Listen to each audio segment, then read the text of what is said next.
Hi hello welcome to hash tag you. నా పేరు జకీర్. తెలంగాణలో వచ్చే ఎన్నికల్లో హంగ్ ఏర్పడుతుందా, హంగ్ ఏర్పడదా అనే ప్రశ్న ఈ మధ్య ఒక ఇంటర్వ్యూలో వచ్చింది. ఈ ప్రశ్న వేసిన యాంకర్ కేటీఆర్ అడిగినప్పుడు హంగ్ వస్తే మీ పార్టీ ఎటువంటి స్టాండ్ తీసుకుంటుందని అని అడిగాడు. దానికి KTR, BRS party working president KTR మాట్లాడుతూ హంగ్ లాంటి పరిస్థితి ఒకటేమో రాదు, నంబర్ 1. ఒకవేళ వస్తే ఇఫ్ హంగ్ వస్తే ఖచ్చితంగా మేము ప్రతిపక్షంలో ఉంటామని ఆయన చెప్పాడు.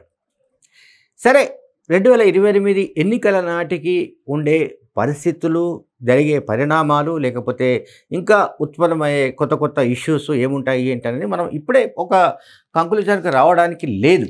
కానీ హంగ్ అనే మాట ఈ మధ్యలో వచ్చింది, అంటే తాజాగా వచ్చినట్టుగా మనం అర్థం చేసుకోవాలి.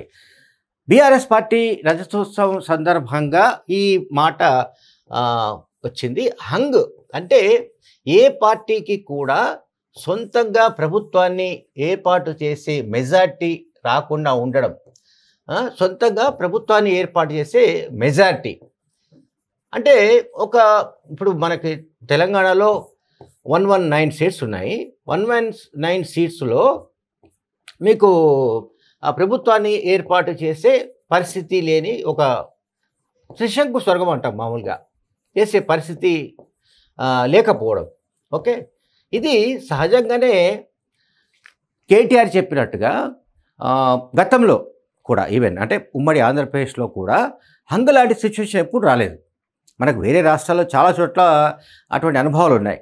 ఈవెన్ మీకు జార్ఖండ్ అయినా, లేకుంటే ఇంకొక గోవా తీసుకోండి, లేకుంటే మణిపూర్ లాంటి రాష్ట్రాలు, మరో రాష్ట్రం అంటే నార్త్ ఇండియాలో అటువంటి ఫలితాలు ఉన్నాయి. ఈవెన్ మహారాష్ట్ర కూడా అటువంటి అనుభవాలు ఉన్నాయి, కర్ణాటక ఇటువంటి చోట్ల. కానీ ఉమ్మడి ఆంధ్రప్రదేశ్కు అటువంటి మనం ఏమంటాం ఎలక్షనీరింగ్ లేదు, అంటే అటువంటి ఫలితాలు వచ్చిన చరిత్ర లేదు.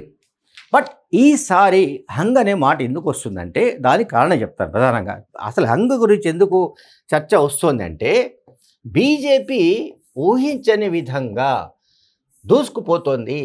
అది మొన్నటి ఎన్నికల్లో అంటే 2023 అసెంబ్లీ ఎన్నికల్లో 14% ఓట్లు సంపాదిస్తే రైట్ నౌ అంటే 2000 ఏప్రిల్ కల్లా దీని శాతం వచ్చేసి 20+% పెరుగుతోంది. అంటే 6% పైగా బీజేపీ ఓట్ షేర్ పెరుగుతున్నట్టుగా సర్వేలు తెలియజేస్తున్నాయి, బీజేపీ వర్గాలు తెలియజేస్తున్నాయి. సో ఈ 20% అని ఏదైతే ఇప్పుడు చెప్తున్నారో, ఒకవేళ ఇదే నిజమైతే ఖచ్చితంగా ఈ ఎన్నికల నాటికి ఇంకొక 3 ఏళ్ల నాటికి ఇది ఇంకొక 10% పెరిగే అవకాశం ఉంటుంది.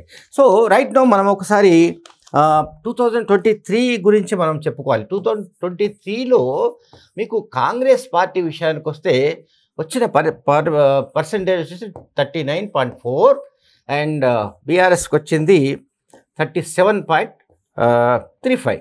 ఓకే, బీజేపీది నేను ఇంతకుముందు చెప్పాను 14% వచ్చింది. Right, okay. సో ఈ సిచ్యువేషన్లో ఇక్కడ మనకు 14% కనిపిస్తున్న బీజేపీ ఈ 1.5 ఇయర్లో అంటే ఈ 15-16 నెలల్లోనే గ్రాఫ్ పెంచుకుంది. ఇంకొక అంటే 14 నుంచి 6% పైగా పెరిగింది. సో ఇది ఇంకొక 10% దాకా కూడా వెళ్ళే అవకాశాలు చాలా ఎక్కువగా కనిపిస్తున్నాయి.